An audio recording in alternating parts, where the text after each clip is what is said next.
Helping hand ছুটিতে যাক অথবা বাসায় গ্যাস না থাকুক, এখন আর কোনো টেনশন করতে হবে না। কিচেনে যদি থাকে এই তিনটা প্রোডাক্ট কাজ হবে একদম সহজে, রান্না হবে কিন্তু আরামে। প্রথমেই আমি ক্যাপসুল কাটাটা দিয়ে একটু মশলা ব্লেন্ড করে নিচ্ছি, যেহেতু আমি একটু পরেই আমার মাল্টি কুকারটাতে মাংস রান্না করব। এখানে আমি আদা এবং রসুন একসঙ্গে ব্লেন্ড করে নিচ্ছি। যে কোনো ধরনের ভেজা মশলাই কিন্তু ক্যাপসুল কাটাতে খুব সুন্দর মতো ব্লেন্ড করে নেওয়া যায়। সঙ্গে একটু আমি মাংসের কিমাও করে নিচ্ছি। এত ভালো মাংসের কিমা এত অল্প বাজেটের একটা মেশিনে হয়, এটা আমার আগে জানা ছিল না। তো এখানে খুব পারফেক্টলি আমি মাংসের কিমা করে নিচ্ছি। এখন আমি গ্রাইন্ডারে একটু মশলা গ্রাইন্ড করে নিচ্ছি।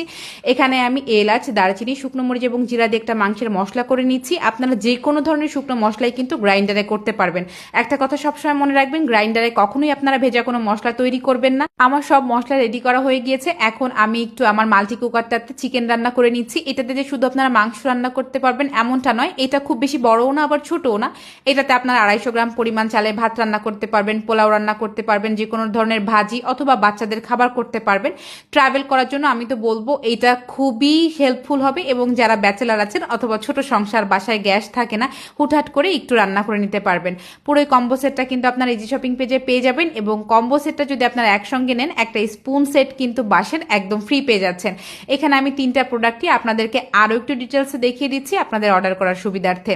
তো এখনই গিয়ে অর্ডার করে ফেলুন ইজি শপিং।